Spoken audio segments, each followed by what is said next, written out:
વાળાના જોડે બેસીએ ને તો આપણા શરીરમાં સુગંધ આવતી થઈ જાય. આપણે છાંટીએ કે ના છાંટીએ એ વાત અલગ. એટલે આવા બધા ગુરુજનો પાસે બેઠાઈએ એટલે આપોઆપ આપણામાંથી ક્યાંથી નીકળતો એ ખ્યાલ નથી આવતો. અમને ખબર નથી હોતી ક્યાંથી ક્યાં નીકળે છે. એટલે એ પ્રભાવ કંઈ મારું વાંચન છે એવું જ નથી. આમનો સંસર્ગ વૈચારિક સંસર્ગ પણ થાય. એક ચાતુર્વર્ણ્યમની ગઈ વખતે આપણે પુસ્તકો વેચી હતી બધા. એ એક જ શ્લોક એક પુસ્તિકા લખી હતી. એમાં આખું ગૌડ સંહિતાના આધારે અને મહાભારતના થોડા શ્લોકોના આધારે આખું ગણિત બતાવેલું છે એ પુસ્તકમાં. કે માનવ જન્મ મળ્યા પછી 900માં જન્મમાં બ્રાહ્મણને ત્યાં જન્મ થાય. એ તમારી પાસે પુસ્તક હશે. એમાં માણસમાં જન્મ થયા પછી 900મી વખત માણસ બનીએ ત્યારે બ્રાહ્મણને ત્યાં જન્મ થાય અને આવી પરિસ્થિતિમાં બેસવાનું વાર મળે. પેલું કૂતરું હોય ને એ કૂતરું ગલીનું કૂતરું હોય. એ ગલીમાં જ આટા મારતો કોઈ કૂતરું ચાલુ છે રોડ ઉપર કોઈના ફ્લેટમાં એસી બંગલામાં રહેતું હોય એને સંભાળવા વાળા પણ એના માણસો એને નવડાવવા વાળા એને ધ્યાન રાખવા વાળા એ બંને કૂતરાના જીવનમાં કેટલો ફરક છે. એ કૂતરું કેટલા જન્મ પછી એ પહોંચે તે માનવ જન્મ મળ્યા પછી 900 જન્મ મળ્યા પછી બ્રાહ્મણના ઘેર જન્મ મળે. અને એમાં પણ શંકરાચાર્ય તો એમ કરે કે 100 કરોડ જન્મારા પછી મુક્તિ સુધીની યાત્રા પૂરી થાય.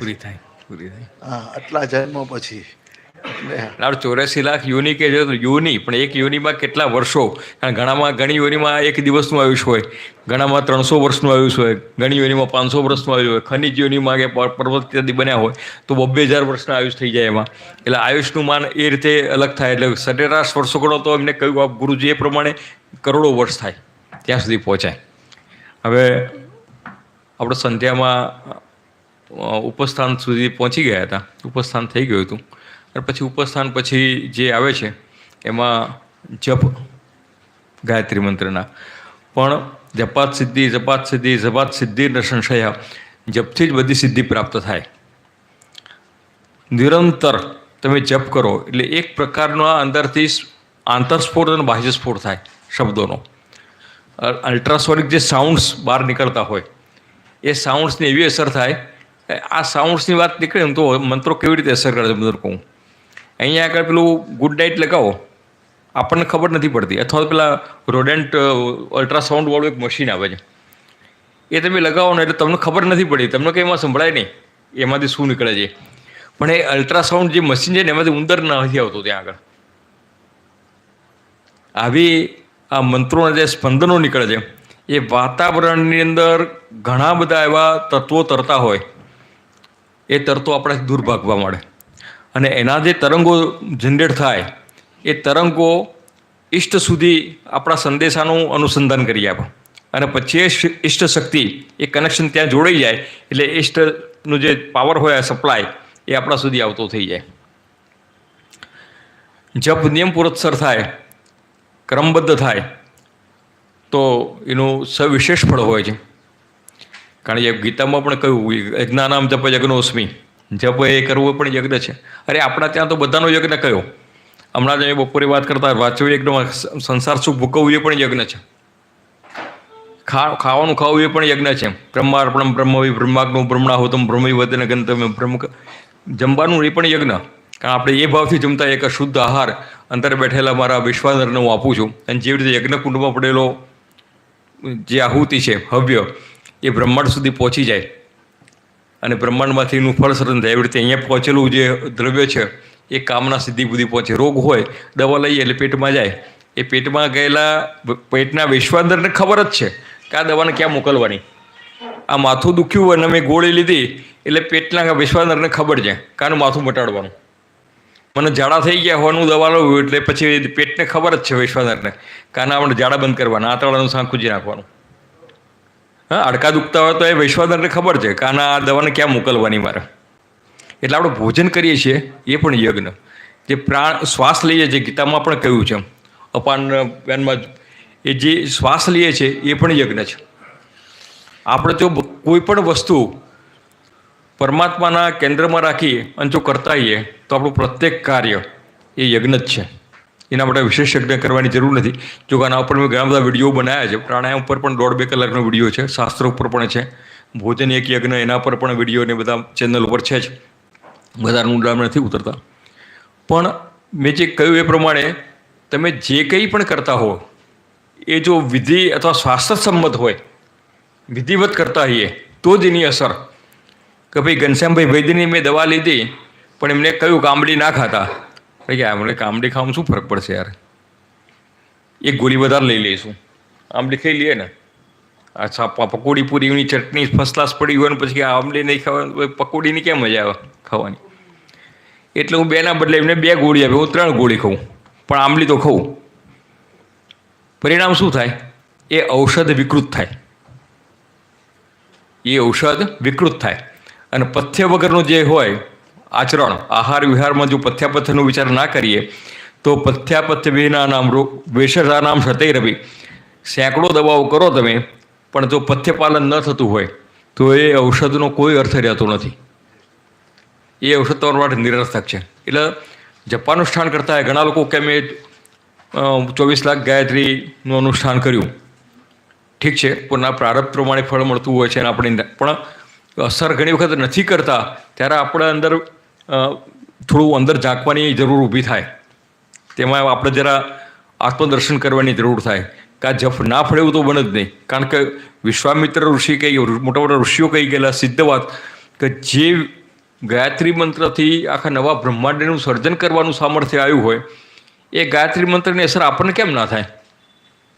થોડી થાય, ઓછી થાય, વધારે થાય, પણ અસર થોડી તો થવી જ જોઈએ ને. બિલકુલ ના થવી તો બને જ નહીં. ત્યારે આપણે જોવાનું કે ભાઈ આપણા જે કર્મ કરીએ છીએ એમાં થોડી સાવચેતી રાખી વિધિવત કરીએ છીએ કે નહીં. તો આપણા જે દિવ્ય મંત્રો છે, જે ખૂબ શક્તિશાળી મંત્રો છે, એને ઋષિઓ સ્થાપિત કરેલા છે, એટલે પરમાત્માએ સ્થાપિત કરેલા છે. એટલે ક્યારે પણ આવા મંત્રો જપતા હોઈએ ત્યારે એને શાપ વિમોચન કરવું પડે. એને કહે ને ઇન્સ્યુલેટ કરીને આપેલા છે, કવરમાં પેક કરેલા છે, એ કવર ખોલવું પડે. શિવજીએ પણ ઘણા બધા મંત્રોને કિલિત કરેલા, ઘણા મંત્રોને સ્થાપિત કર્યા. એ એટલા માટે કે ભાઈ ગાયત્રીના બ્રહ્મવિદ્યાનો ઉપયોગ કોઈ મારણમાં ના કરે. 2 ભાઈનો ઝઘડો થયો હોય તો ક્યાંય પેલા ભાઈનું એ એવા સંકલ્પ કરીને ગાયત્રી મંત્રનો ઉપયોગ ના કરે. એટલા માટે આવા બધા મંત્રોને જે શાપ વિમોચન ઇત્યાદિ ક્રિયાઓ મૂકી કે જે જાણનારા હોય, જે આ મંત્રને બરોબર ઊંડાણમાં ઉતરવા માગતો હોય, જેને ખરેખર એનું અનુષ્ઠાન કરીને પોતાનું આત્મકલ્યાણ કરવું હોય, એના માટે આ બધા વિધિ વચ્ચે બતાવી. પછી કહ્યું કે અભિન્નપાદા ગાયત્રી કહી તો જો અભિન્નપાદા ગાયત્રી કેમ કહી? અભિન્નપાદા ગાયત્રી બ્રહ્મહત્યા પ્રયચ્છતિ અને ભિન્નપાદા ગાયત્રી સકલ પુણ્યદાયિની. આમ કહીએ તો પહેલો અર્થ, એમાં બહુ મોટી એની બ્રહ્મવિદ્યાની કથા છે, આપણે આખી કથા નથી કરતા. એના આકૃત સકલ અથવા નિષ્કલ જે શિવના શક્તિ, મંત્રમાં શિવના શક્તિ 2 ભેગા હોય. શક્તિ અને બ્રહ્મ અથવા શિવ અને શક્તિ 2 અંદર હોય છે દરેક મંત્રમાં. અર્થ રૂપમાં હોય એ શિવ હોય અને જે બહાર પ્રકટ રૂપમાં આવતું હોય એ શક્તિ ગણાય. હવે એ ક્રમશઃ ઉપર આવતા મધ્યમાં સુધી આવી એટલે એની આકૃતિ બંધાવવાની ચાલુ થઈ અને ત્યાંથી હૃદય સુધી આવી. એ વચ્ચેના ભાગમાં એ મધ્યમાં બની અને પછી એ આકૃતિના સ્વરૂપમાં કંઠ સુધી એને સ્વરિત થઈ, એ પશ્યંતી અને પછી વૈખરી. બરોબર? તો આજે વાણી જ્યારે બહાર આવી ત્યારે કઈ રીતે આવી?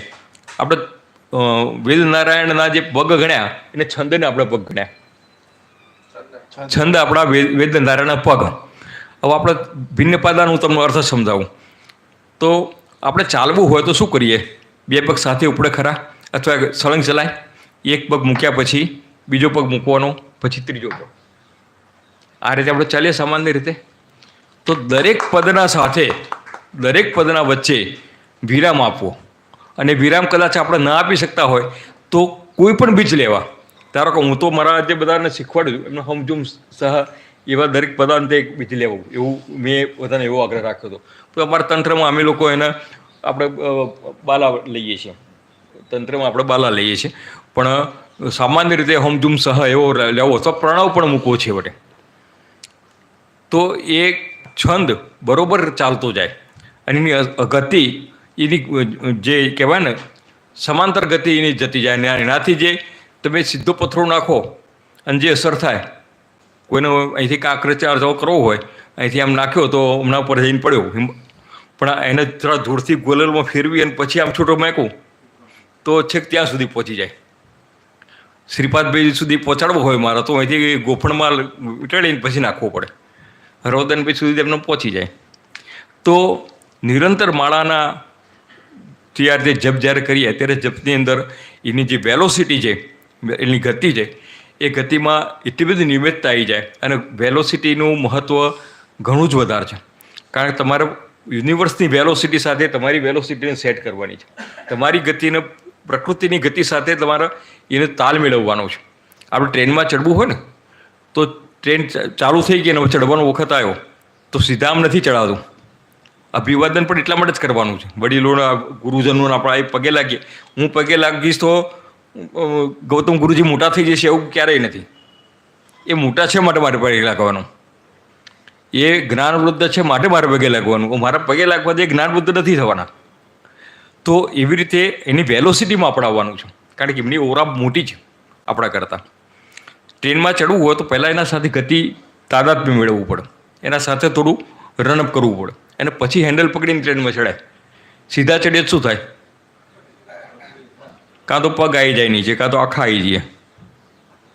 બરાબર? તો એ વેલોસિટીને મેળવવા માટેની જે પ્રક્રિયા છે એ તમે એક ધારી તારે તમારી થાય તો જ એના જે પ્રવાહ છે, શક્તિનો પ્રવાહ, એના સાથે આપણું અનુસંધાન થઈ જાય. આ રીતે જપમાં પણ માળાના પણ ઘણા રુદ્રાક્ષી માળા વાપરતા હોય અથવા રુદ્રાક્ષી માળા સિવાયની કોઈ પણ માળા હોય તો પણ મુખની ભાવના અને પૃચ્છની ભાવના કરવી, બે મુખ જોડે રાખવા, બે પૃચ્છ જોડે રાખવા, આ રીતે માળાનું નિર્માણ કર્યું હોય. મેં કહ્યું ને હમણાં સવારે જ એક ઉદાહરણ આપ્યું હતું કે ભાઈ તમે માળા એ ખાલી સંખ્યા અનિવાર્ય છે. ઘણા લોકો કે ભગવાનને ભજવા માળાનું શું કામ? સંખ્યા એના માટે નથી, સંખ્યા જરૂરી છે ને સંખ્યા વગરના જપ ક્યારે પણ ફળતા નથી. કોઈ પણ જપ તમે સંખ્યા વગરનો કરતા હોય અનુષ્ઠાનમાં તો એ જપ નિરર્થક છે. એટલે સંખ્યા તો અવશ્ય કરી રાખવી. અત્રિ મુનિનો, અંગિરા મુનિનો એક છે, હું ભૂલી ગયો છું પ્રમાણ, કહું હમણાં અમને, કે સંખ્યા વગરનો જપ ક્યારેય કરવો જ નહીં.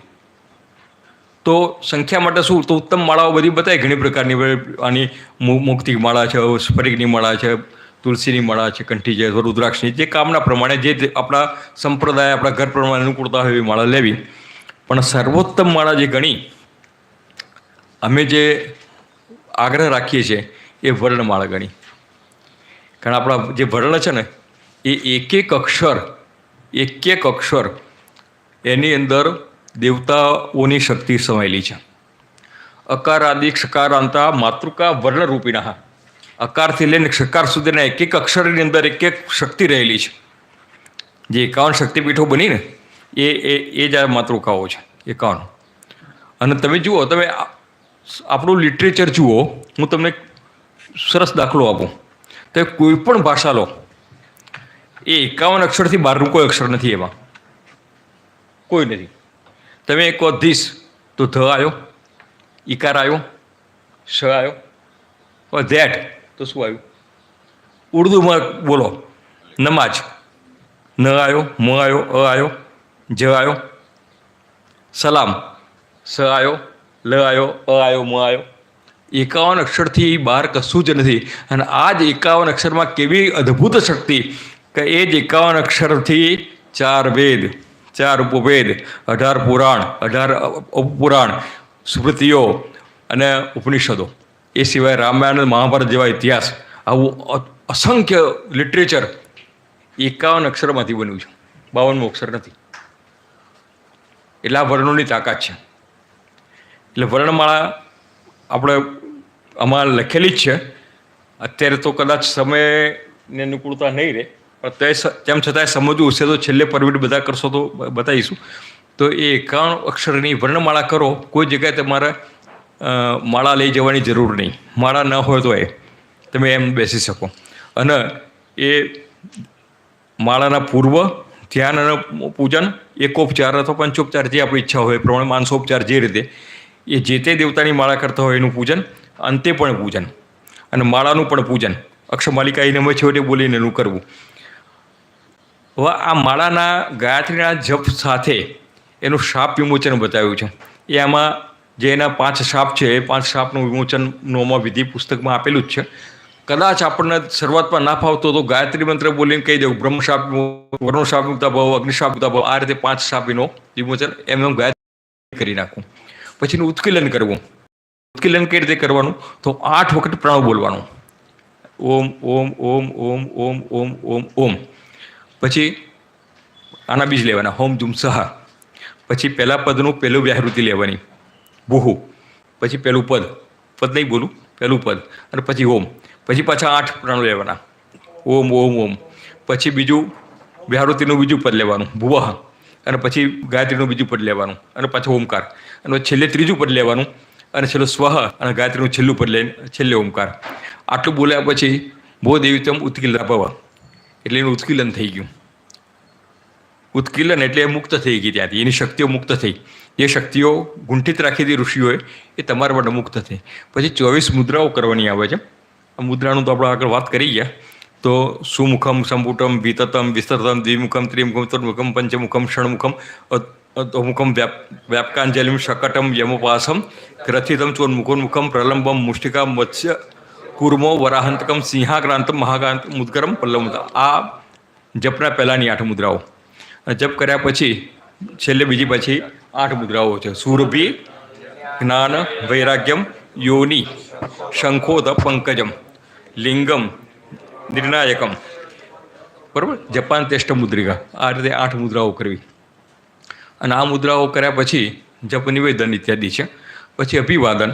કારણ કે અભિવાદન એ આપણી ઋષિ પરંપરા, આપણા પૂર્વજોની, આપણા આચાર્યોની જે વંદન કરીએ છીએ એ એમના પ્રત્યેનું આપણું જે કર્તવ્ય ભાવ, કૃતજ્ઞતા જે ભાવ છે એમાં પ્રદર્શિત કરવાની છે.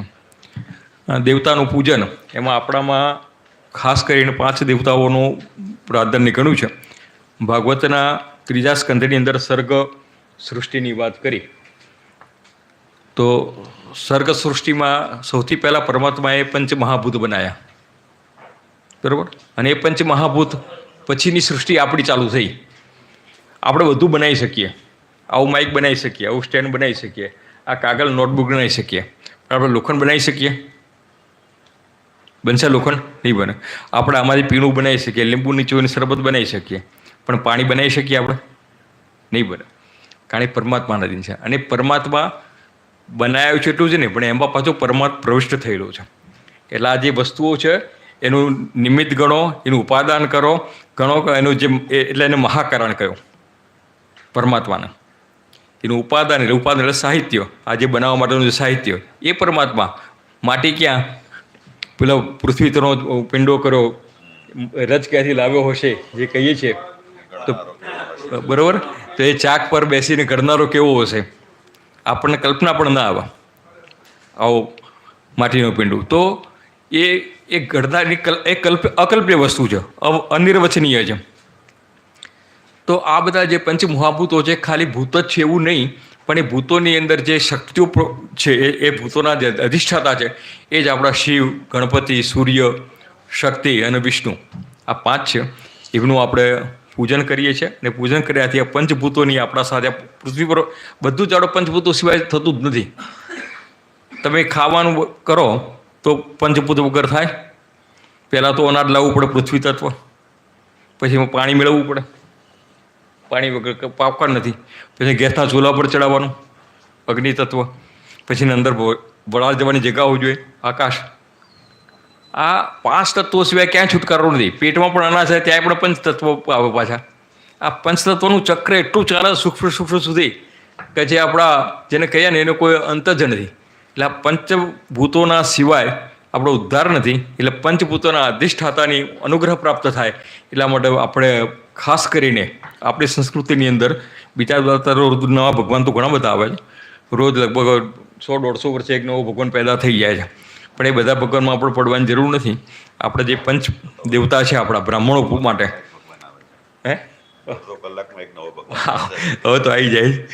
અને હું તો એક વસ્તુ કહું છું, આપણને છે ને કોઈ આતંકવાદનો ડર જ નથી. કોઈ ઇસ્લામ કોઈ ક્રિશ્ચનો આપણને ક્યારેય ખરાબ નહીં કરે. આપણને આપણા સંપ્રદાયો જ મારશે. આજે પરસ્પર જે વૈમનસ્ય થઈ રહ્યું છે ને, એ આપણા જ સનાતનમાંથી છૂટા પડેલા આપણા વિરુદ્ધ ઊભા છે, અને એ જ આપણને ચેલેન્જ કરે છે. બાકી કોઈ પારકો મારવા આવવાનો નથી. પારકો મારવા આવતો હશે ને 10 વખત વિચાર કરશે, પણ એ મારવાની હિંમત એટલા માટે કરે છે કે એને ખબર છે કે અંદરના જે લડતા હોય તો આપણે શું કામ નકામ આપણો હથિયાર પાલિશ કરવી. તો એ પંચદેવનું પૂજન યથા રીતે કરવું, જો સમય હોય, સાનુકૂળતા હોય તો બધું જ કરવું. અને ત્રિકાળ સંધ્યામાં અમારા આ બધી ભણવાતા એક વિદ્યાર્થી એવી વાત કરેલી કે ભાઈ હવે ઘણાને નાઇટ શિફ્ટ હોય, કોઈને મોર્નિંગ શિફ્ટ હોય, કોઈ નોકરી કરતા હોય, કોઈ ધંધો કરતા હોય, તો બપોરની સંધ્યા ક્યારે કરવી? અથવા કોઈ રાત્રે 2 વાગે બપોરે 2 વાગે નોકરી જતો હોય અને 12 વાગે સેકન્ડ શિફ્ટમાં ઘેર આવતો હોય, તો ભાઈ સંધ્યા ક્યારે કરે? એને સાયમ સંધ્યા થાય નહીં. સવારે હવે મોર્નિંગ શિફ્ટમાં જતો હોય 5 વાગે અને 2 વાગે ઘેર આવતો હોય, તો મધ્યાહન સંધ્યા ક્યારે કરશે એ? તો પછી રુદ્રયામલ અને ગાયત્રી વરિવસ્યા, આ 2 ગ્રંથોની અંદર બહુ સરસ વર્ણન કર્યું છે કે તમે તમારાથી કર્મલોપ થાય તો મોટો દોષ લાગે, પણ કાળ દોષ થાય, કાળલોપ થાય તો દોષ તો લાગે, પણ એટલો નથી લાગતો જેટલો કર્મલોપનો થાય. અને આ જ વસ્તુ હું તમને કહું, મેં શાસ્ત્રીજીના એક વિડીયોમાંથી મેં આ વસ્તુ મારા વિદ્યાર્થીઓને સમજાવી હતી. એનો બહુ સુંદર વિડીયો હતો, શ્રાદ્ધ મને બહુ જ ગમ્યો. આટલા સુધી બધા જોયા, એમાં એ વિડીયો મને ખરેખર અંદર વસી ગયો છે. એ મેં બહુ સરસ સમજાવ્યું હતું કે ભાઈ તમે આપણે અત્યારે એમને બહુ સરસ સમજાવ્યું હતું કે ભાઈ એક સાથે બધા આપણે માસ્યા સરાઈ નાખ્યા છે, બરાબર? તો આપણે 2 કાળની સંધ્યા એક વખત કરવાની કે ભાઈ એડવાન્સ ચેક, મારા રવદનભાઈને 1000 રૂપિયા આપવાના છે, 100 આજે આપવાના છે, 100 કાલે આપવાના છે, પરમદાળ આપવાના છે, તો આજે 500 હમટા લઈ લો. એટલે જાન છૂટી, મને 5 વખત હોય સીધી માગશે નહીં મારા પાસે, એટલે એડવાન્સ. એ રીતે પ્રાશ્ચિત રૂપિયા, દરેકમાં પ્રાશ્ચિત રૂપિયા આપણે સૂર્યનારાયણને કાલાતિક્રમણનો એક વિશેષ સર્ગ આપી દઈએ તો એડવાન્સમાં આપણે જે સંધ્યા કાળના પહેલાં સંધ્યા કરી અથવા કાલાતિક્રમણ પાછળ કરી, મોડી કરી, તો લેટ ફી આપણે આપીએ ને. મોડું થઈ ગયું તો લેટ ફી આપીએ. ભાઈ તમે શું લેશો? દંડ લઈ લો ને યાર, 500 રૂપિયા 5 રૂપિયા દંડ ના ભરી દેશું, તો એ દંડનો એક. એ રીતે કાલાતિક્રમણનો અર્ઘ્ય આપી દેવું. પણ 3 કાળની સંધ્યા આ રીતે કરવી. અને આ પુસ્તકની અંદર છેલ્લામાં 2 પાનામાં આખું ષડકર્મ સંક્ષિપ્ત આપેલું છે. વૈશ્વદેવ અતિથિ તો મળતા નથી, અને અતિથિ મળતા હોય તો લોકો પહેલાં ઘરવાળાને પૂછવું પડે કે ભાઈ આવવાના છે, મારે આપણે ઘેર જમવા આવવાના છે. એટલે કે આ તાર ના બોલો, હું નવરી નથી, તમારે અનુકૂળ થાય તમે તમારી ફુરસતી બોલો, થોડું ચાલે કે મારા છોકરાને સ્કૂલે મૂકવા જવાનું, બધા બંધ રાંધીને કેટલાને ખવડાવવાનું. એટલે આ બધો સમસ્યાઓ થાય.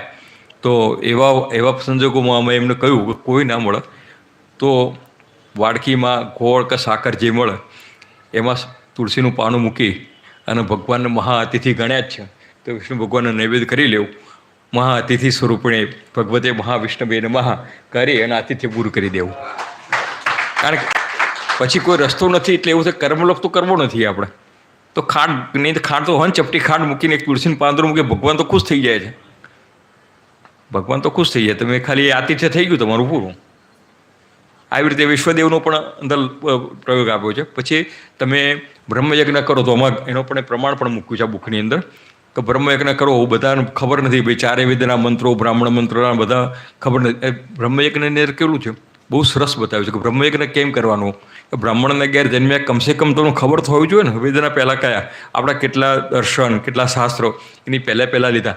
અને જે પહેલાં લીધા અથવા તો બ્રહ્મ જિજ્ઞાસા, અથવા શિક્ષામ પ્રયોક્ષ્યામી, અથવા તો ફલુપ્તાની કર્માણી, આ બધું કહીએ તો એ છે ને બીજ છે, એ અંકુર છે. તમે ક્યારે પણ સારું પુસ્તક વાંચવા મળતું હોય યોગનું, તો અથવા ચિત્તવૃત્તિ નિરોધ એટલું ખાલી વાંચ્યું હોય, અથવા યોગાનું શાસનમ અથવા ચિત્તવૃત્તિ નિરોધ એટલું વાંચ્યું હોય ને, તો એ બીજ અંકુરિત અનુકૂળતા આવે ને ત્યારે વટવૃક્ષ થઈ જાય. એટલે બીજના સંસ્કાર રૂપી પણ અંદર પડ્યું હોય. ભલે આ જન્મમાં નથી ભણી શક્યા, તો બીજા જન્મમાં બીજ પડ્યું છે ને એમાંથી અંકુરિત થશે. એટલે જે વાત કરી બ્રહ્મયજ્ઞની, એ સંક્ષિપ્તમાં બ્રહ્મયજ્ઞ પણ આમાં આપ્યો. તો બ્રહ્મયજ્ઞ આખું ના કરી શકો તો 3 ગાયત્રી કરવી. એક જગ્યાએ મેં વાંચ્યું હતું વશિષ્ઠમાં, હરિસ્મૃતિમાં, એમાં 12 લખ્યા હતા, પણ એક જગ્યાએ મને 3 લખવાના એવું વાંચ્યું મેં. એટલે 3 વાળું મેં એમાં મૂક્યું છે. કારણ લોકોને અત્યારે શોર્ટ બહુ કરવું હોય અત્યારે લોકો તો માતાઓનો તો 9 માસ ના રાખો એટલે પેલું સિઝેરિયન કરાવી નાખે. એવું આપણામાં થઈ ગયું ભાઈ, આપણે એટલી બધી વાત નહીં જોવાની, તો શોર્ટમાં પતાવી દો તો કર્મલોપ ના થાય અને આપણો જે આશય છે એ જળવાઈ રહે. કારણ કે તમારું જેને કહેવાનું, જે ગુરુજીએ ધ્યાનની વાત કરી સંધ્યામાં, દરેક વસ્તુમાં તમારી ધારણા, તમારું ધ્યાન હોય ને તો એ તમને સીધી તમારા સામે ખેંચાઈને આવશે. એક સિમ્પલ ઉદાહરણ આપું અને પછી હું વિરામ આપી દઈશ. ગરોળી હોય ને, ગરોળી એ દિવાલ ઉપર ચપકેલી રહે, એ ફરે નહીં બહુ જાજી. એક દિવાલ કે 2 દિવાલ, એનું જીન આયુષ્ય પૂરું થઈ જાય. અને એનો ખોરાક શું? ઉડતા જીવડા. પણ સતત એક ધારણામાં બેઠી હોય છે કે આ જીવડો મારે પાસે આવશે, મારી પાસે આવે છે. એ સાયકોલોજી છે. આપણે મંત્ર કરીએ ને, એ મંત્રના સાથે અનુસંધાન થાય ને તો એ શક્તિઓ આપણા તરફ ખેંચવા માંડે, તરત ખેંચવા માંડે. એ જ ગરોળી વિચારતી હોય ને તો ઉડતું જીવડું જઈને મોઢા ઉપર જ બેસે. એટલે તમારી ધારણા અને ધ્યાન શક્તિ જેટલી સારી એટલી તમને સિદ્ધિ અને જલ્દી પ્રાપ્ત થાય. હવે આમાં આગળના આ વિષયમાં આગળ વધારે પ્રકાશ પાડશે આપણા પૂજ્ય શાસ્ત્રીજી અને ઘનશ્યામભાઈ. અને આશા કરું કદાચ કોઈને થોડું એ પણ લાગ્યું હોય અથવા દુષ્કર પણ લાગ્યું હોય અથવા તો અપ ટુ માર્ક ના થયું હોય તો એના માટે હું ન્યાય ના આપી શક્યો હોઉં તો એ માટે હું આ બધાની ક્ષમા પ્રાર્થી છું.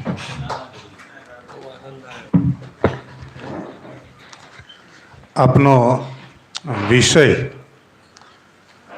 પીરસવાની પદ્ધતિ પણ સરળ હતી, વિષય પણ સરળ છે, બહુ સુંદર રીતે સમજૂતી પણ આપી છે. પણ અમારા બધાના મસ્તક હજી એટલા બધા ઉપર નથી કે અમે એને સમજી શકીએ. એટલે આપણા માટે કોઈ પણ પ્રકારનો આક્ષેપ ન હોય, પણ ખૂબ જ સુંદર રીતે આપણને બ્રહ્મ મુહૂર્તથી લઈને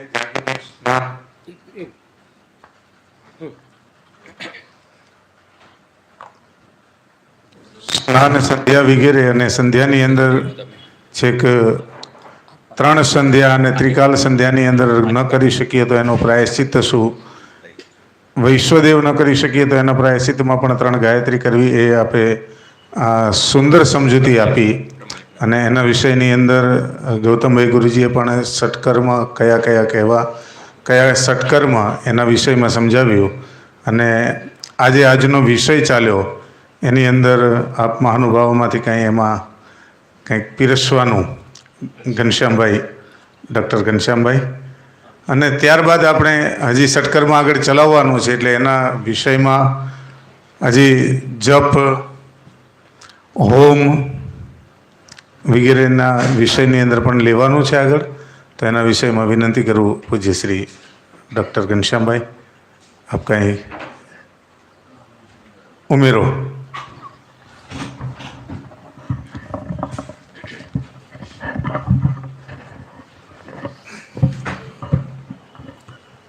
સર્વેભ્યઃ નમો નમઃ.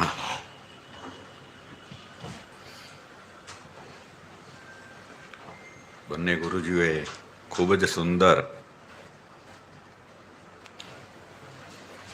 મિષ્ટાનનો પીરસ્યા છે.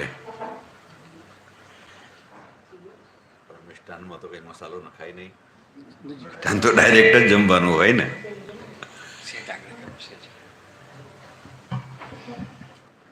તો કદાચ એવું બને કે ઘણાને એકલો મિષ્ટાન ખાઈ અને મોઢું ભાગી જતું હોય ને તો થોડેક ફરસાણની જરૂર પડે.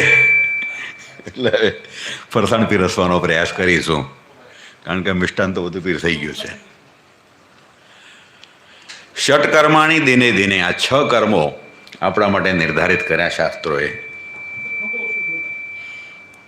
બપોરે ભોજન વખતે જ ટેબલ ઉપર મારે ગુરુજી જશે ચર્ચા થઈ કે ભાઈ કોઈ પણ વસ્તુ પ્રયોજન વગર થાય નહીં.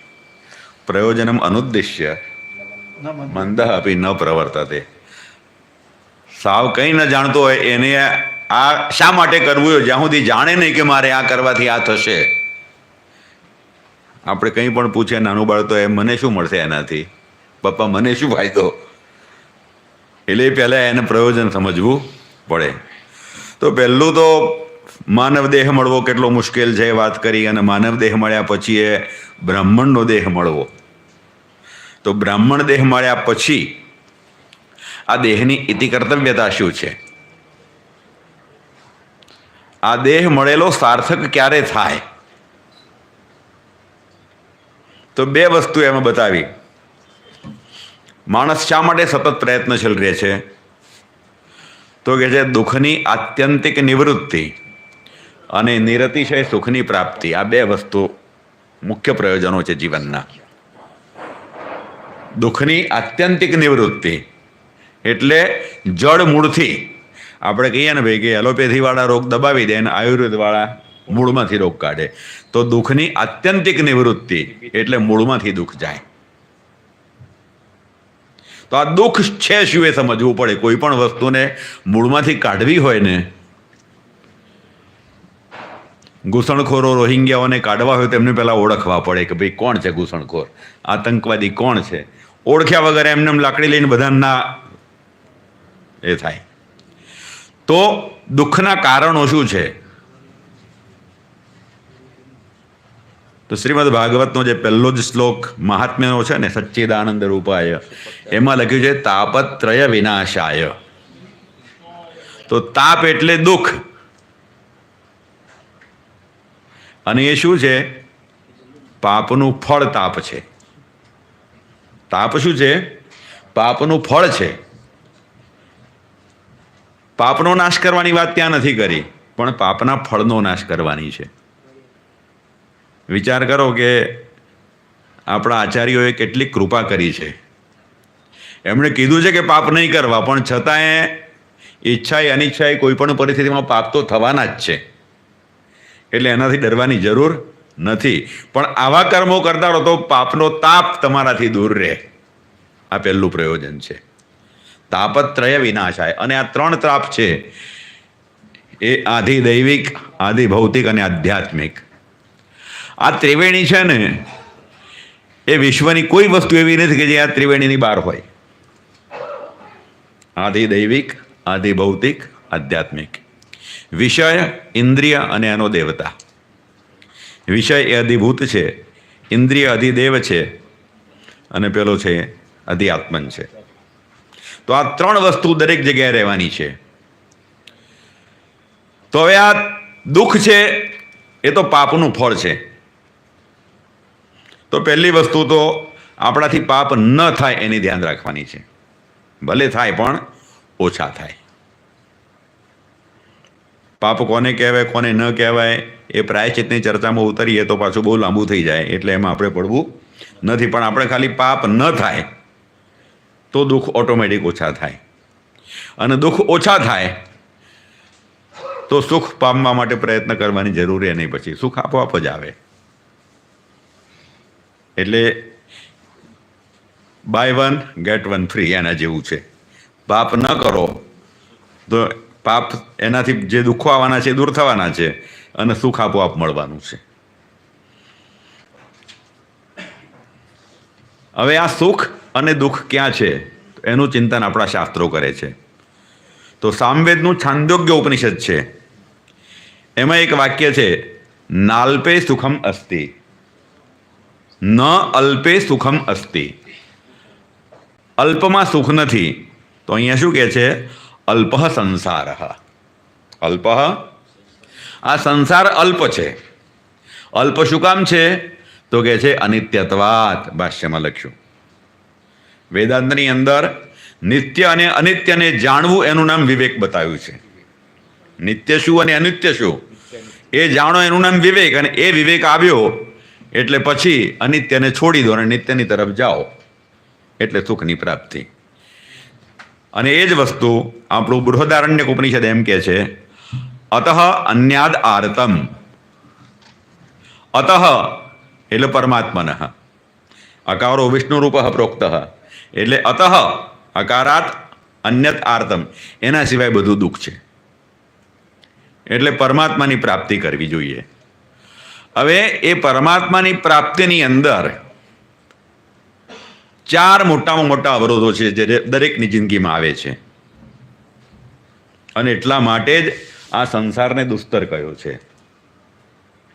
દુસ્તર, તર એટલે તરવું, અને દુષ એટલે દુઃખપૂર્વક. જેમાં અતિશય કષ્ટ પડે, એમને પાર જવાતું નથી. તો એમાં જે 4 અવરોધો છે એ 4 અવરોધો કયા? તો લોભ, ક્રોધ, નાસ્તિકતા અને અસત્ય. અને એ સુંદર રજૂઆત સેતુસામમાં કરી છે. સેતુસામના જે 4 વાક્યો છે, દાનેન અદાનમ, અક્રોધેન ક્રોધમ, શ્રદ્ધયા શ્રદ્ધામ, સત્યેનાનૃતમ, આ 4 વસ્તુ બતાવી. તો દાનેન અદાનમ, લોભને જીતવો હોય તો દાન કરવાની વૃત્તિ રાખો. લોભને જીતવો હોય તો દાન કરો. અક્રોધેન ક્રોધમ, ક્રોધને જીતવો હોય તો અક્રોધ એટલે ક્રોધ ન કરો. એટલે આપણી શુદ્ધ ગુજરાત એમ કહ્યું છે ને, મોઢામાં મગ ભરીને બેસી જાઓ. મતલબ બોલવાનું નહીં કંઈ પણ. એ મગજમાં જે કંઈક વિચારો આવ્યા હશે નીકળી જશે. પછી એમ થશે કે સારું થયું હું ના બોલ્યો એમ. વસ્તુ બહુ છે, યોગ્ય પણ કઠિન છે.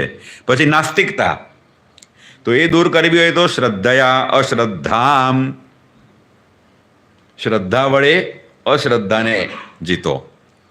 અને ચોથું અસત્ય, તો સત્ય ન અનૃતમ, સત્ય દ્વારા અસત્ય ઉપર વિજય મેળવો. આ 4 ઉપર વિજય મેળવો એટલે તમે સંસાર તરી ગયા એમ તો કહ્યું, પણ આ 4 ઉપર વિજય મેળવવો એટલો સરળ નથી કે આ ધનુષ બાણ કે 303 લઈને નીકળી ગયા અને 1 કલાકમાં આ 4 ઉપર વિજય મેળવીને આવી ગયા, એવું બનતું નથી. તો આ 4નો વિજય મેળવવો છે તો એ 4નું ઉદ્ભવ સ્થાન શું છે એ આપણે જોવું પડે ને. લોભ, ક્રોધ, નાસ્તિકતા અને અસત્ય. લોભ અને ક્રોધ ક્યાંથી આવે? ભગવદ્ ગીતામાં કહ્યું, ત્રિવિધમ નરકસ્યેદમ દ્વારમ નાશનમ આત્મા કામઃ ક્રોધઃ તથા લોભઃ તસ્માદ એતત્રયમ ત્યજેત. તો પહેલી વસ્તુ મૂળમાં કામ છે.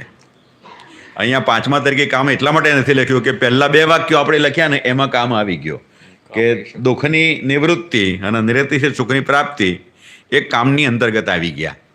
હવે એમાં વિઘ્નોની શરૂઆત થાય છે લોભથી અને ક્રોધથી. કામ એટલે ઈચ્છા, કંઈ પણ મેળવવું હોય, પ્રાપ્ત કરવું, એવી જે ઈચ્છા છે, એ ઈચ્છા પૂરી થઈ એટલે તરત જ બીજી ઈચ્છા ઉત્પન્ન થાય છે. બીજી ઈચ્છા પૂરી થાય એટલે તરત જ આપણને ભલે એમ હોય કે આટલું થઈ જાય એટલે બસ, આપણી પાસે કશું ના હોય એટલે એમ થાય કે એક સાયકલ આવી જાય ને તો બહુ થઈ ગયું. પણ 2-4 મહિના સાયકલ ફેરવી અને પછી વરુણી સારી ચાલે એમ થાય કે હવે 2 વ્હીલર લઈ લઉં તો સારું. પછી એમ થાય કે 4 વ્હીલર આવે તો સારું. અને પછી ચાલુ થાય કે 4 વ્હીલર, પહેલાં એમ થાય કે મારુતિ લઉં, પછી એમ થાય કે આ લઉં. એમ કરતાં કરતાં મર્સિડીઝનો ઓડી સુધી વાત જતી રહે. હા, આશાવધિમ કો ગતઃ, આશાની ઉપર કોઈ ગયું નથી, આશાની પાર. એટલે આશાઓ એટલી બધી છે કે એની પાર કોઈ જઈ શકતું નથી.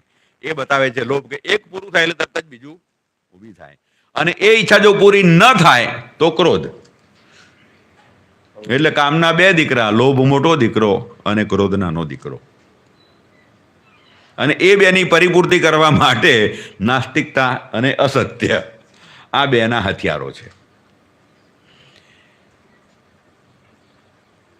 એટલે જે કામ છે એ એકલાને જો જીતવામાં આવે ને તો આ બધું જીતાઈ જાય. પણ કામ કે એટલો બધો આપણે કંઈ શિવજીના લેવલે તો પહોંચ્યા નથી કે કામને બાળી દઈએ.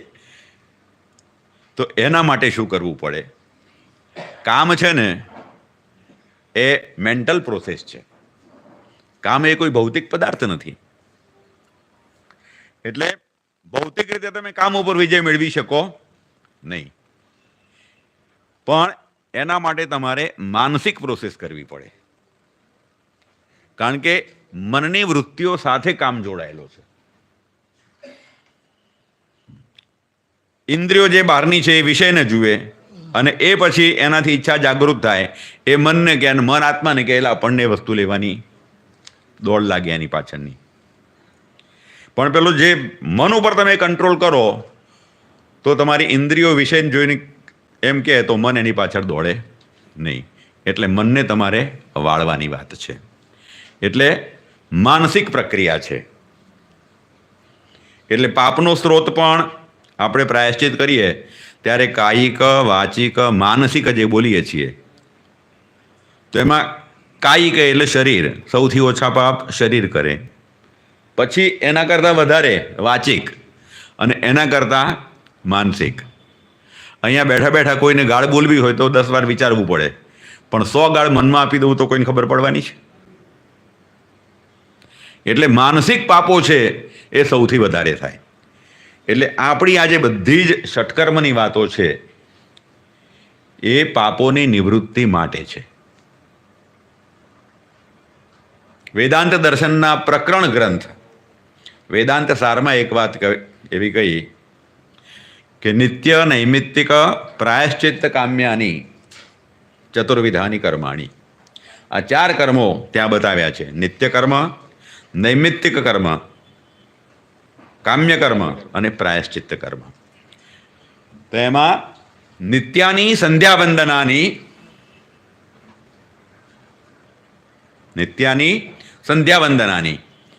એ નિત્યની અંદર આ 6 ને બતાવ્યા છે. સંધ્યાવંદનાદી ગુરુજીએ 6નો શ્લોક ગણાવી દીધો એટલે હવે આપણે એને પાછા 1, 2, 3 કરીશું નહીં, પણ એ જે ષટકર્મ છે એ નિત્યમાં આવે. અને નિત્ય એટલે દરરોજ કરવું પડે. નૈમિત્તિક એનું ક્યારેક નિમિત્ત આવે. દાખલા તરીકે મકાન બનાવીએ તો વાસ્તુ કરવું પડે, કે દરરોજ ઘરમાં વાસ્તુ ના કરાય, બરાબર છે? હા. પછી કામ્ય અને પ્રાયશ્ચિત. તો કામ્ય એટલે કોઈ એક વિશેષ કામના પરત્વે અનુષ્ઠાન આપણે કરતા હોઈએ એને કામ્ય કહેવાય. અને પ્રાયશ્ચિત તો જે તે કર્મનો અધિકાર મેળવવા માટે પાપોમાંથી મુક્ત થવાનો વિધિ, એનું નામ પ્રાયશ્ચિત. તો એમાં મુખ્ય કર્મ જે બતાવ્યું એ નિત્ય કર્મ, અને નિત્ય કર્મમાં શરૂઆત થઈ સંધ્યાથી.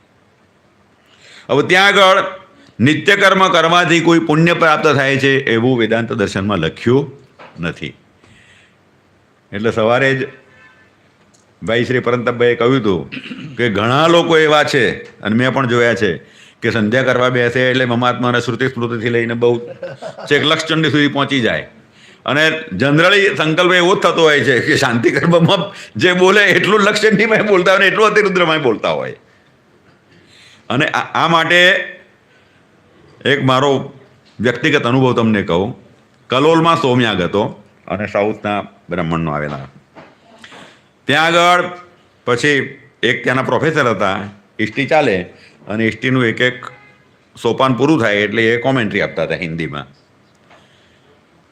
પછી બપોરે બ્રેક પડ્યો એટલે અમે એમને મળ્યા, વાતચીત કરી. હવે ત્યાં આગળ શું છે, આપણે સંકલ્પમાં બધું લાંબુ બોલીએ છીએ, મમ આત્મનઃ શ્રુતિ સ્મૃતિ પુરાણોક્ત. જ્યારે ત્યાં તો શું છે, જ્યોતિષ્ઠો મેન યક્ષે વાજપેયેન યક્ષે સોમેન યક્ષે.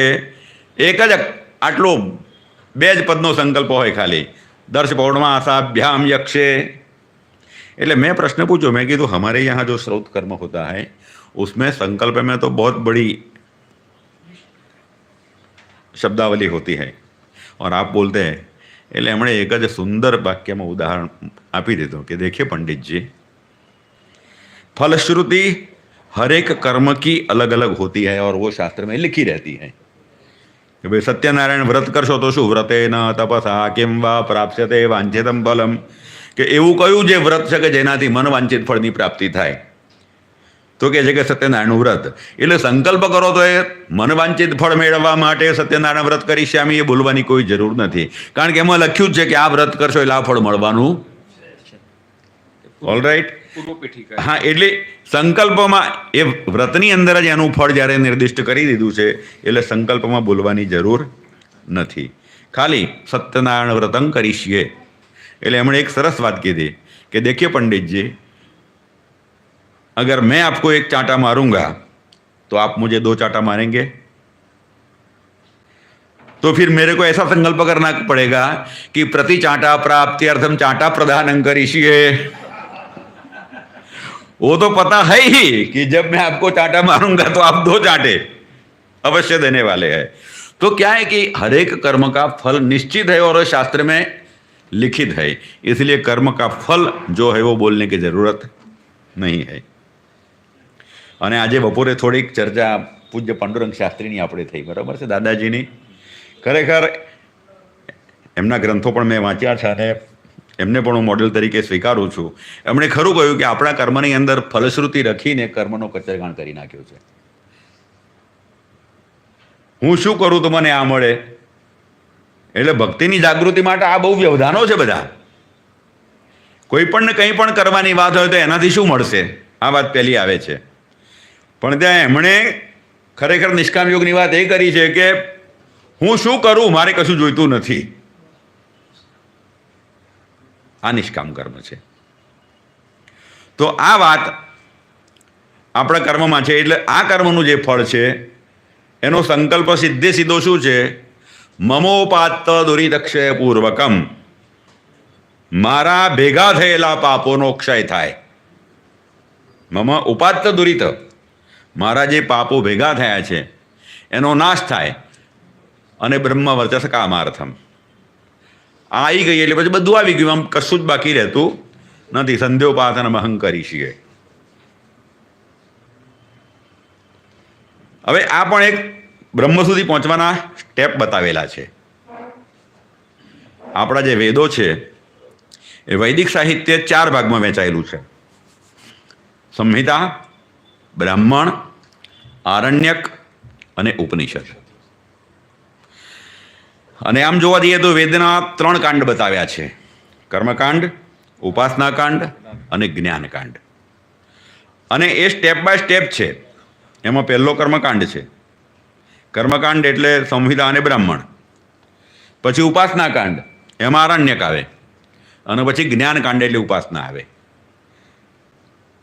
તમે જે સવારે વાત કરી સંપ્રદાયોના અંતે, એના મૂળમાં શું છે કે કર્મકાંડ કે ઉપાસનાને કોઈને કરવું નથી અને ડાયરેક્ટ જ્ઞાનકાંડની વાતો કરવી છે. આજે તો ફલાણા શાસ્ત્રીજીનો, સ્વામીજીનો સત્સંગ છે ને આજે તો કાલે ત્યાં ફલાણાનો આ છે. બધા સમજતા થઈ જાય અને બધાને પાછા કંઈ પૂછો એટલે તરત જ ઈશાવાસ્યમિદમ, આ જગતના કણ કણમાં આમ છે તેમ છે. પણ આ બધું જ્ઞાન કેવું છે? પોપટિયું જ્ઞાન. પિંજરામાં પોપટ હોય એ રામ રામ બોલે એટલે રામ રામ બોલે.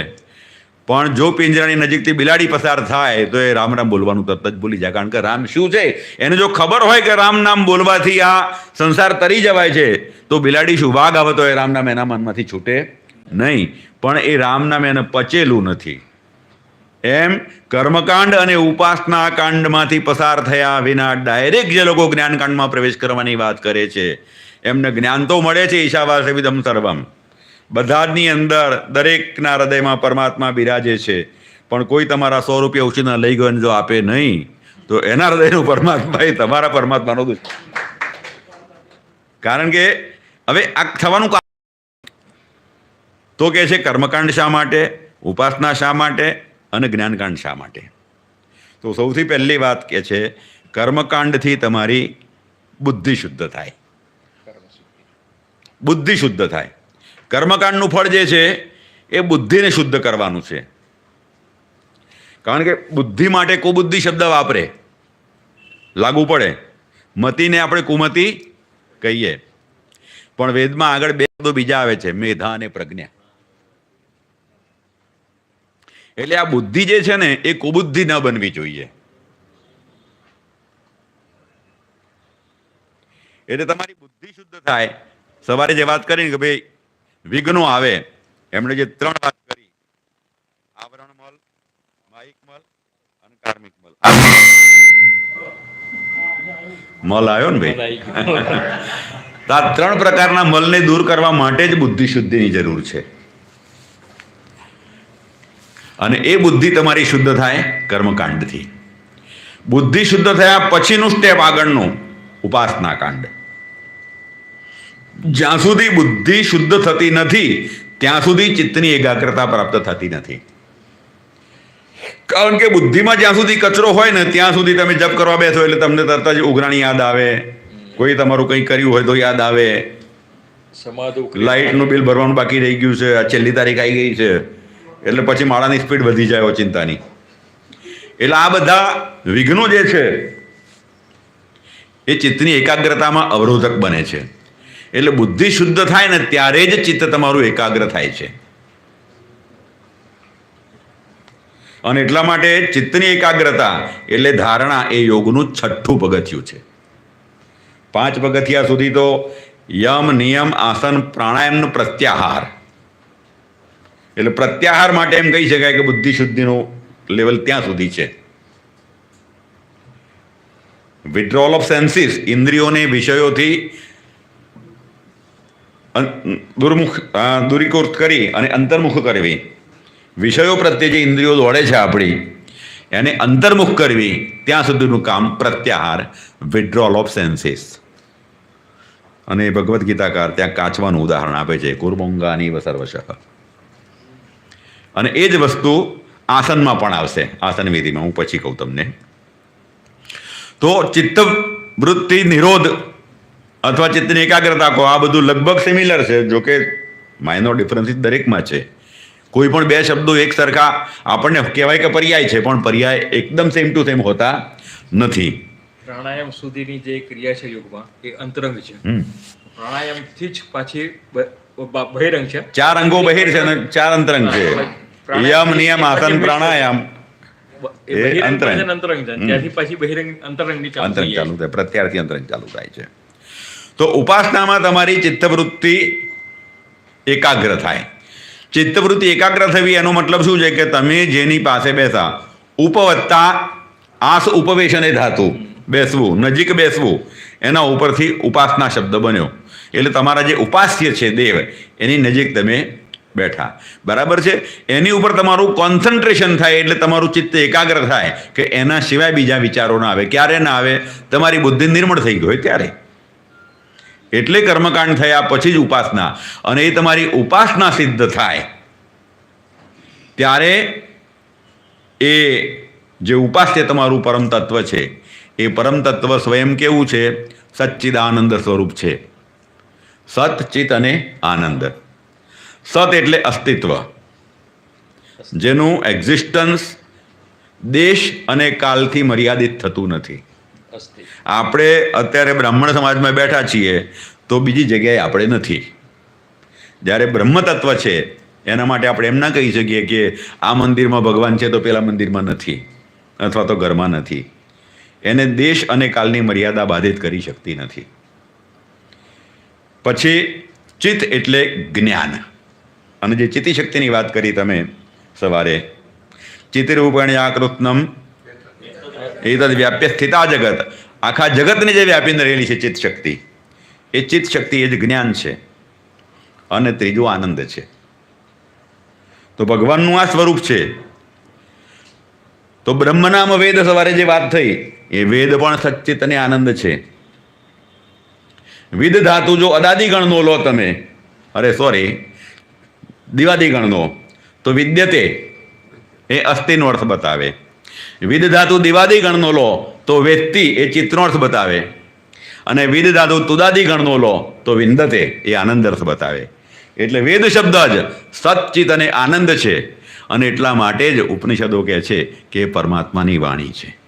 યસ્ય મહતો નિશ્વસિતમ વેદાહ, પરમાત્માના શ્વાસોચ્છ્વાસ છે. એટલે આ તમારી ઉપાસના ચિત્તની એકાગ્રતા થઈ એટલે તમને પરમ તત્વની ઓળખ થાય. અને પરમ તત્વની ઓળખ થઈ એનું નામ જ જ્ઞાન. હવે ઘણા લોકો એવો પ્રશ્ન કરે તો પછી અજ્ઞાન કોને કહેવાય? કારણ કે વ્યાકરણના અભ્યાસો એમ કહે કે ન જ્ઞાનમ ઇતિ અજ્ઞાનમ, નય તત્પુરુષ સમાસ કરી દે તો જ્ઞાનનો અભાવ.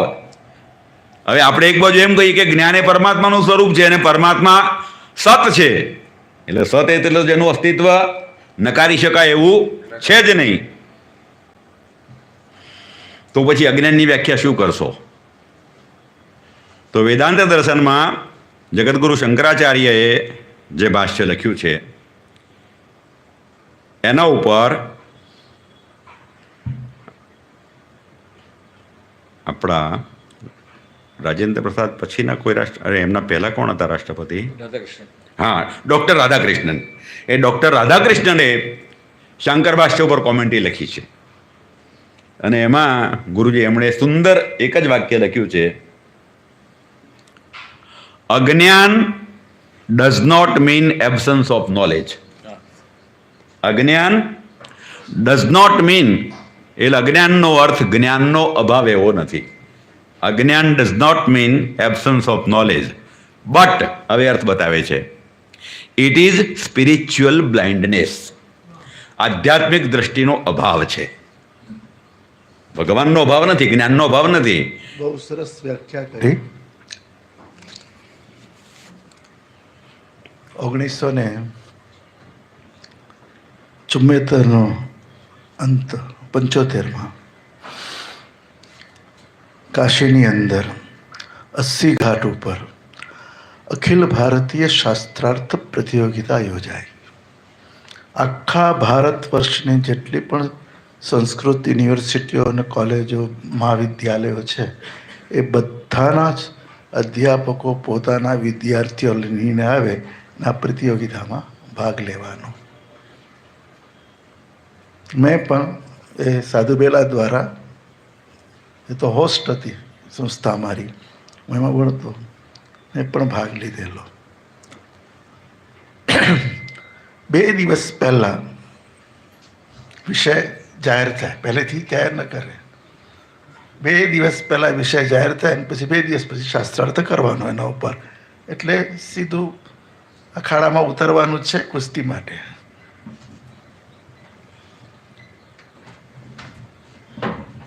વિષય હતો અજ્ઞાન ભાવ પદાર્થ છે કે અભાવ પદાર્થ. પદાર્થ છે. હવે એમાં શાસ્ત્રાર્થ શરૂ થયા. એમાં આપણા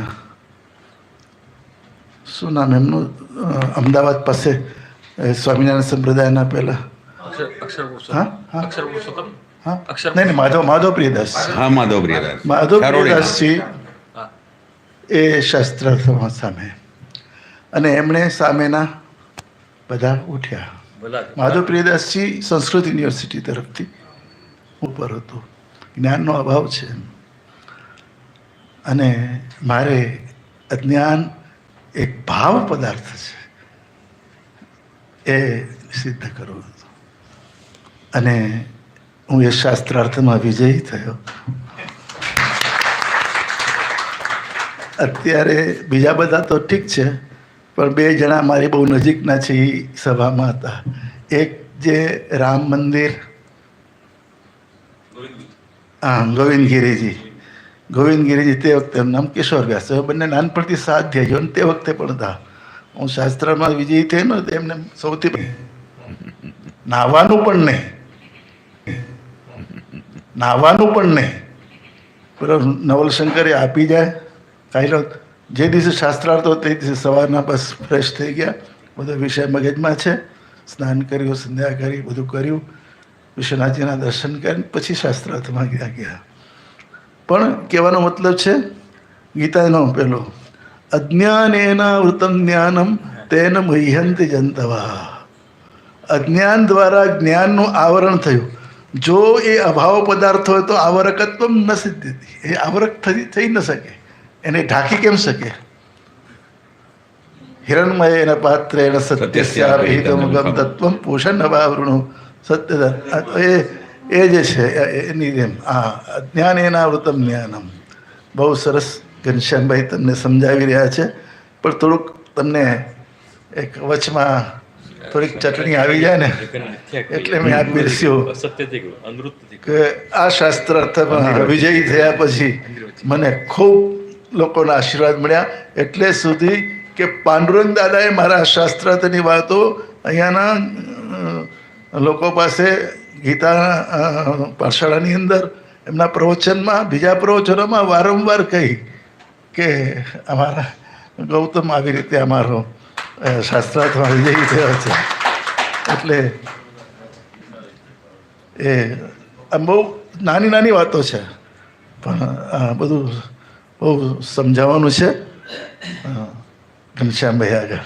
હા, અને એમણે જે કીધું રાધાકૃષ્ણની વાત, બ્લાઇન્ડનેસ એ બહુ મોટી વાત છે, સ્પિરિચ્યુઅલ બ્લાઇન્ડનેસ. તો આ પ્રમાણે ત્રીજો જ્ઞાનકાંડ એટલો ઉપનિષદ એ તમને બ્રહ્મની ઓળખ કરાવે છે. અને ઓળખ થઈ એટલે પછી શું ખબર પડે કે ભાઈ નિત્ય શું છે ને અનિત્ય શું છે. તો નિત્યને છોડો, અનિત્યને પકડો. મીરાબાઈએ ભજન ગાયું છે ને કે ભાઈ હું તો એવો વર પકડું કે જે મારો ચોડીને ચાંદલો કાયમ માટે અખંડ રાખે. બાકી માનવ વરને વરું તો ક્યારેક તો વૈધવ્ય આવવાનું જ છે. એટલે જે નિત્ય છે એને પકડો અને અનિત્યને છોડો એટલે નિરીતાઈ સુખની પ્રાપ્તિ. આ આખો જીવનની યાત્રા આપણી પૂરી થઈ ગઈ. હવે એ શરૂઆત ત્યાંથી થશે ષટકર્મથી. તો બરાબર છે. તો પહેલી જ વાત આવે સંધ્યાની. ભાઈએ સવારે જે વાત કરી કે ભાઈ દેશ અને કાલ. દેશ અને કાલ. દેશ એટલે સ્થળ, કાલ એટલે સમય. કોઈ પણ ઘટના દેશ અને કાલથી નિરપેક્ષ હોઈ શકે નહીં. અને આ જ વસ્તુ ફિઝિક્સની અંદર પણ વિજ્ઞાને સ્વીકારી છે કે no one event can happen independent of time and space.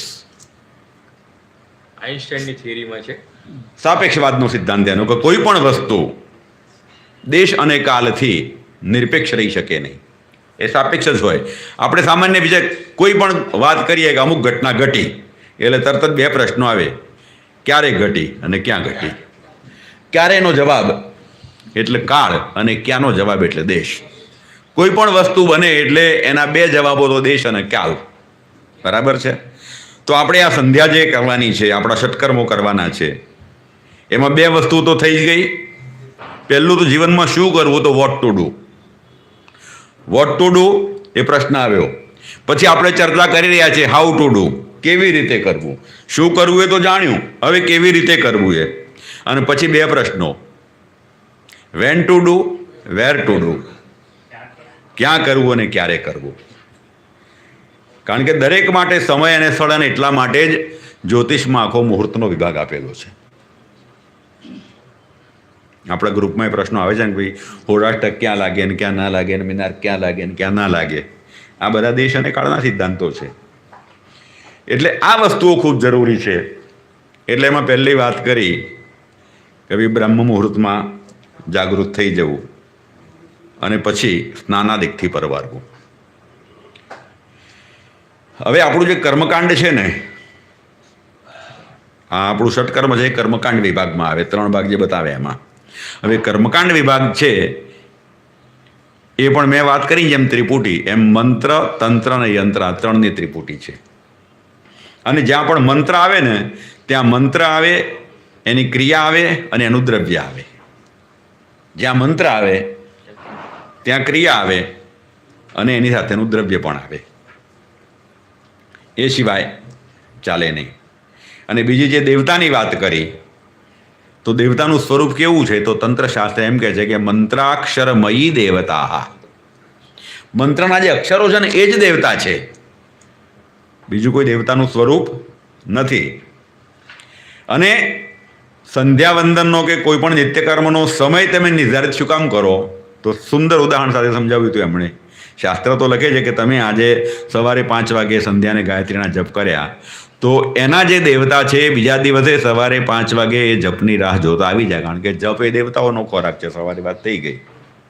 એમને ખબર પડે કે અહીંયા ભોજનાલય ચાલે છે અને 5 વાગ્યાનો ટાઈમ છે એટલે 5 વાગે આવીને ઊભા જ રહી જવાના છે. એટલે તમે જો પછી 5ના બદલે 7 વાગે કરો, આપણે કહીએ ને કે ભાઈ ટાઈમ બદલાય તો ફળ મળતું નથી. કારણ કે એનું યુટિલાઇઝેશન થયું નહીં. તમારા પાસે 56 ભોગ છે પણ ફ્રીજમાં પડ્યા છે, તો તમારા બોડીને ફાયદો કરો? એ તો તમારા પેટમાં જાય તો જ તમને ફાયદો કરે. એમ તમે જેને ઉદ્દેશીને જપ કર્યા છે એ જો તમારા જપને ન આરોગે તો એની પુષ્ટિ તો થતી જ નથી. તો ગીતામાં એ જ કહ્યું છે ને કે યજ્ઞથી દેવ તુષ્ટ થાય ને તુષ્ટ થયેલા દેવો તમને તુષ્ટ કરે.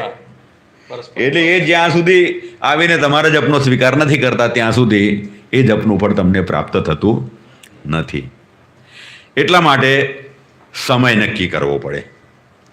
બીજી વાત જે ભાઈએ કરી કે આ સમય નોકરી એવી હોય, આ તે તબિયત સારી ના હોય, ભાઈએ પણ કહ્યું કે ભાઈ આવું હતું એટલે 2 દિવસ સ્નાન સંધ્યા, અને ત્યાં જરૂર પણ નથી એની. કારણ કે આપણે સૂતકમાં 10-10 દિવસ સુધી નિત્ય કર્મનું નિષિદ્ધ કર્યું છે. કારણ કે જ્યાં કોઈ પણ એવું કર્મ આવે કે જેનું પ્રાધાન્ય એવું છે કે એને આપણે સહેજ પણ ઢીલાસ ના આપી શકીએ, તો એનું જે ઓલ્ટરનેટિવ હોય એને છોડી દેવાય એ વખતે, પણ એને તમારે પકડી રાખવું પડે. પણ ક્યારેક એવું બને કે ભાઈ નોકરી એવી હોય કે કામ ધંધો એવો હોય અને તમે સમય ન સાચવી શકતા હોય, તો ભાઈએ શું કીધું કે ક્રિયાલોપ કાલલોપ કરતાં ક્રિયાલોપ થાય એ વધારે અશુભ છે. એટલે ક્રિયાનો લોપ થવો જોઈએ નહીં. ભલે મોડીએ સંધ્યા કરો. અને બીજું, સમય ના હોય તો મારા ગુરુજી ડાકોરવાળા ફાંકડા કાકા એમ કહેતા હતા કે સવારે ઉઠ્યા એટલે તમે વૈશ્વદેવાંત કર્મ કરી નાખો એકવાર બેસીને. અત્યારે ન કહેવું જોઈએ પણ ઘણા ભૂદેવોની એવું હોય છે કે વરણમાં જાય ને પછી કર્મનો આરંભ થાય એટલે પછી પંચપાત્ર લઈને બેસે કે હું જરા સંધ્યા કરી લઉં.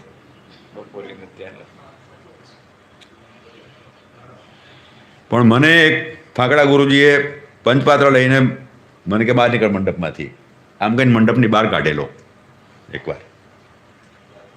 તમે મંડપની અંદર બેસીને સંધ્યા કરશો ને તો એનું ફળ તમને પ્રાપ્ત થતું નથી. કારણ કે જેમ તમે ઓફિસ અવર્સ માટે 8 કલાકની ડ્યુટીમાં ગયા છો, 8 કલાક ઓફિસમાં રહો છો, તો તમે પગાર 8 કલાક ત્યાં રહેવાનો મળે છે. તો એ દરમિયાન તમે જે કંઈ કરો એનું ફળ તમારા એમ્પ્લોયરને જાય, તમને નહીં.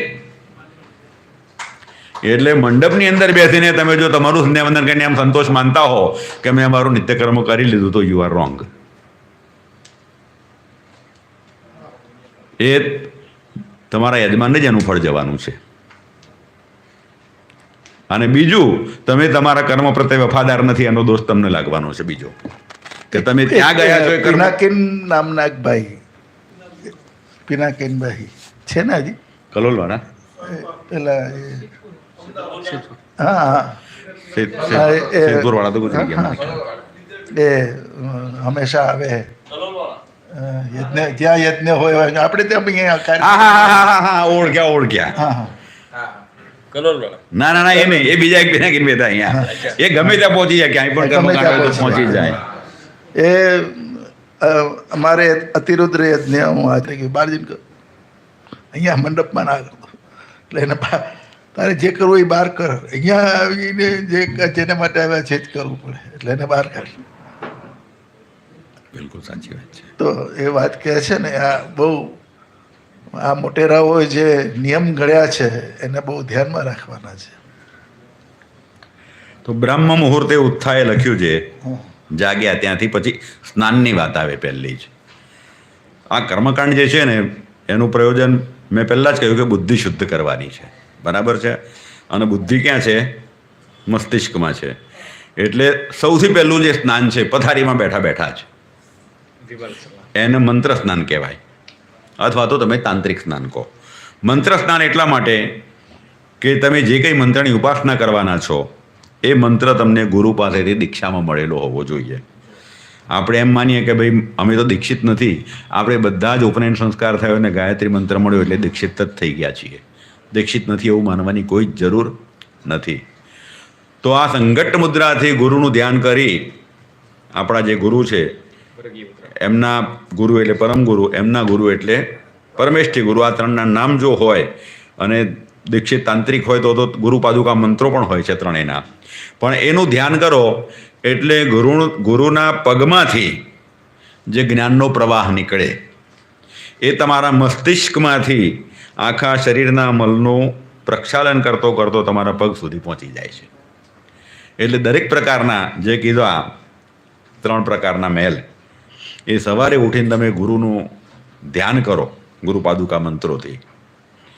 એ ધ્યાન કર્યું એટલે તમારા શરીરનો તમામ મલ નીકળી ગયો.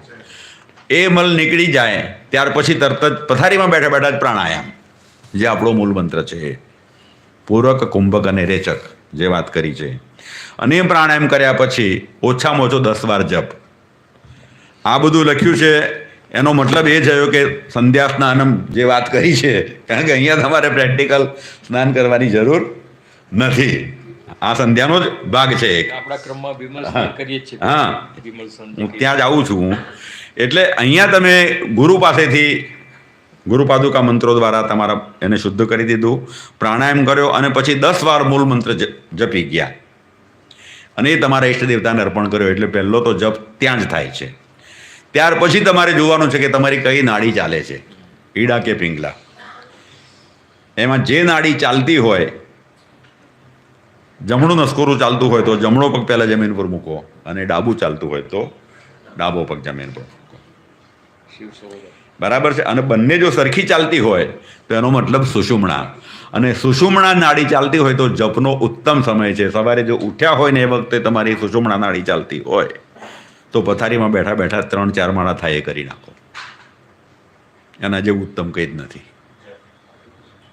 સુષુમ્ણા ચાલતી હોય તો, અધરવાઇઝ નોટ. એટલે આ જપ કર્યા પછી તમે નીચે પગ મૂકો અને પછી તમારા દૈનિક કાર્યક્રમને આગળ ચલાવો. અને પછી તમે સ્નાન કરવા ગયા તો સ્નાન વિધિ સિમ્પલ જ છે.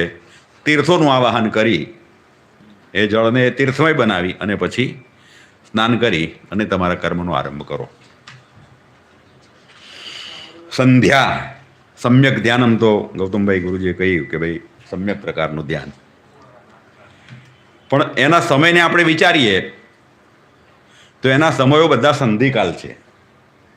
સંધિ એટલે જોડવું. વૈયાકરણો જે હશે એ બધાને ખબર હશે, પંચસંધિની, અચસંધિ ને હલસંધિ ને બધું. એટલે સંધિકાળ છે. દાખલા તરીકે સવારે તો રાત્રિ પૂરી થાય અને દિવસનો આરંભ કાળ. એ રીતે સાયમ કરો તો દિવસનો અંત અને રાત્રિની શરૂઆત, અને મધ્યાહન લો તો દિવસનો પૂર્વનો કાળ છે એ પૂરો થાય અને બપોર પછીનો અપર કાળ ચાલુ થવાનો છે. એટલે 3 સંધિઓ થઈ. 3 સંધિઓ થઈ. હવે પ્રેક્ટિકલ ઉદાહરણ લઈએ. આ 2 ટેબલ વચ્ચેની જગ્યા છે, આને શું કહેવાય? સાંધો. બરાબર છે. સવારે વાત કરી હતી કે અહીંયા ખુરશીઓ મૂકી છે તો પહેલાં ટેબલની વચ્ચે ગઈ વખતે ખુરશીનો પાયો અંદર ઉતરી ગયો તો ખબર છે, સાંધાની વચ્ચે. એટલે સંધ્યાનો મતલબ શું થયો? સાંધાનું ધ્યાન રાખવું પડે તમારે. સંધિ એટલે સાંધો. જ્યાં જ્યાં સાંધો આવતો હોય ત્યાં એલર્ટ થઈ જવું પડે, નહીતર પડો તમે, શુદ્ધ દેશી ભાષામાં. એટલે આ જે સંધ્યાનો કાળ છે એને સાચવી લેવાનો છે. કારણ કે જોઈનિંગ પીરિયડ હોય, જ્યાં કંઈક જોઈનિંગ થતું હોય ને ત્યાંથી જ નેગેટિવ એનર્જી પાસ થતી હોય કે પોઝિટિવ એનર્જી નીકળી જતી હોય. એટલે એ જોઈનિંગ પીરિયડ છે. અને કાલાતિક્રમની વાત કરી છે ભાઈએ, એના માટે જ અંગ્રેજીનું એક વાક્ય મને યાદ આવ્યું, better late than never. Better late, મોડું થાય તો વાંધો નહીં, પણ છૂટવું ના જોઈએ. હા, ન મામા કરતા કાણા મામા સારા. હા, half a loaf is better than no loaf. આખો રોટલો ના મળતો એની બટકું હોય તો એ half a loaf is better than no loaf. એટલે આવી ઘણી વસ્તુઓ છે કે જે આપણને ઉપયોગી આવે. હવે વાત આવી સંધ્યા કરીએ એટલે બેસવાની, બરાબર છે. પણ સામાન્ય રીતે સંધ્યા છે ને ઊભા ઊભા કરવાનું વિધાન છે. વચ્ચે એક વાત કહી દઉં. ઘનશ્યામભાઈએ બહુ ઝડપ કરી નાખી, પણ એમને કહેજો કે આ અત્યારે સમજાવી લો, પણ પછી ક્યારેક સમય મળે ત્યારે પેલું સ્નાન તમે જે કીધું ને એ વધારે સમજાજો. કારણ કે સ્નાન પહેલું એમણે જે કીધું મંત્ર સ્નાન, પણ આગળની વાત કરી નહીં એમણે. સ્નાન 7 પ્રકારના છે. મંત્રમ, ભૌમમ, તથાગ્નેયમ, વાયવ્યમ, દિવ્યમેવ ચ, વારુણમ, માનસંચૈવ, સપ્ત સ્નાનાન્યનુક્રમાત. એટલે વારુણ સ્નાન જે છે ને એ એમને સીધા વારુણ સ્નાન ઉપર આવી ગયા, વચ્ચેના પેલા રહી ગયા, અને એના પછીનું માનસ સ્નાન. આ સ્નાનમાં આટલી વાતો, 7 સ્નાન છે. એ સ્નાન કર્યા પછી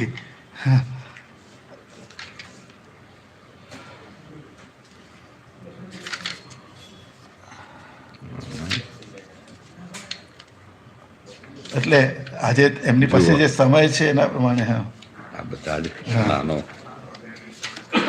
અંડરલાઈન કરી લાયેલો છું. પણ પેલો આ સાનાનું યંત્ર છે ને, હા સમય, એટલે સમય અનુસાર છે, પણ એમને પકડી રાખજો તમે. જ્યારે સમય મળે ત્યારે એમણે તો એક મમરો મૂકી બધું દીધો. અંડરલાઈન કરીને બધું કમ્પ્લીટ રાખેલું જ છે. પણ એક વસ્તુ મારું નમ્ર નિવેદન કે આ કાર્યશાળા પતિ કે આપણે છૂટા પડે પછી આવતા વર્ષે જ ભેગા થઈશું એવું નહીં રાખીએ. આપણે એક આપણે ગ્રુપમાં મૂકીશું. પણ એક વસ્તુ ગઈ વખત ખ્યાલ તંત્રનું વખતે હતું ત્યારે જે અમુક વાતો હતી ઉપનિષદના મંત્રોને બધા હતા જે પ્રમાણો એ મેં કેટલા દિવસ સુધી અંદર મૂકી ગયો હતો ગ્રુપમાં.